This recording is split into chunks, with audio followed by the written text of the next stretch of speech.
নারায়ণগঞ্জে ছাত্রদলের সাবেক নেতা জাকির খান কারামুক্ত, গাড়িবহর নিয়ে অনুসারীদের বরণ।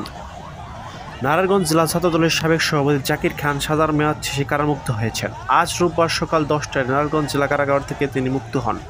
এদিকে জাকির খানকে বরণ করে নিতে তার অনুসারীরা মোটরসাইকেল, প্রাইভেট কার নিয়ে জেলা কারাগারের সামনে অবস্থান নেন। এতে এলাকার যানজটের সৃষ্টি হয়। জেলা কারাগারের তত্ত্বাবধায়ক ফোরকান ওয়াহিদ জানান, 1994 সালের সন্ত্রাস দমন আইনের একটি মামলায় জাকির খানকে 14 বছরের সাজা হয়েছিল।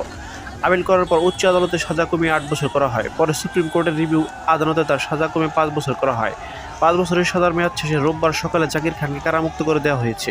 প্রত্যক্ষদর্শী সূত্রে জানা যায়, জাকির খানের মুক্তির খবরে আজ সকালে থেকে অনুসারীরা মোটরসাইকেল, প্রাইভেট কারের বহর নিয়ে জেলা কারাগারের সামনে অবস্থান নেন। এদের নেতাকর্মীরা সাউন্ড বক্স লাগিয়ে উচ্চ শব্দে গান বাজিয়ে মোটরসাইকেল বহর বের করেন। জেলা কারাগারের সামনে নেতাকর্মীদের ভিড় হয়। এতে ঢাকা নারায়ণগঞ্জ লিংক রোডে যানজটের সৃষ্টি হয়। সকাল 10টার দিকে কারাগার থেকে বের হন জাকির খান। এই সময় তার অনুসারীরা তাকে ফুল দিয়ে বরণ করে নেন। পরে তিনি হুড খোলা গাড়িতে চড়ে নারায়ণগঞ্জ শহরে দেওঘর বাড়ির উদ্দেশ্যে রওনা হন। থানা ও পুলিশ সূত্রে জানা যায়, জাকির খানের বিরুদ্ধে ব্যবসায়ী নেতা সাব্বির আলম খন্দকার হত্যাসহ 4টি হত্যাসহ মোট 33টি মামলা রয়েছে। এসব মামলা বিভিন্ন সময় কারাগারে ছিলেন তিনি।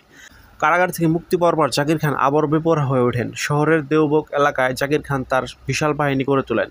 দেওভোগ এলাকার সন্ত্রাসী দয়াল মাসুদকে হত্যা করে শহরে ত্রাসের সৃষ্টি করেন। 2003 সালে ব্যবসায়ী নেতা সাব্বির আলমকে হত্যার পর তার থেকে গ্রেপ্তারের রাতে জাকির খান দেশ ছেড়ে থাইল্যান্ডে পাড়ি জমান।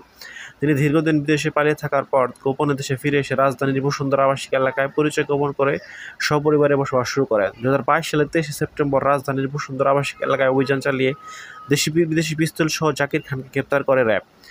এরপর থেকে নারায়ণগঞ্জ কারাগারে ছিলেন তিনি। সর্বশেষ চলতি বছরের 7 জানুয়ারি নেতা সাব্বির আলম হত্যা মামলার রায়ে জাকির খান সহ সব আসামিদের খালাস পান। এ বিষয়ে পুলিশ সুপার এসপি প্রত্যুষ কুমার মজুমদার প্রথম আলোকে বলেন, সাজা শেষে জাকির খানকে কারামুক্ত করা হচ্ছেন।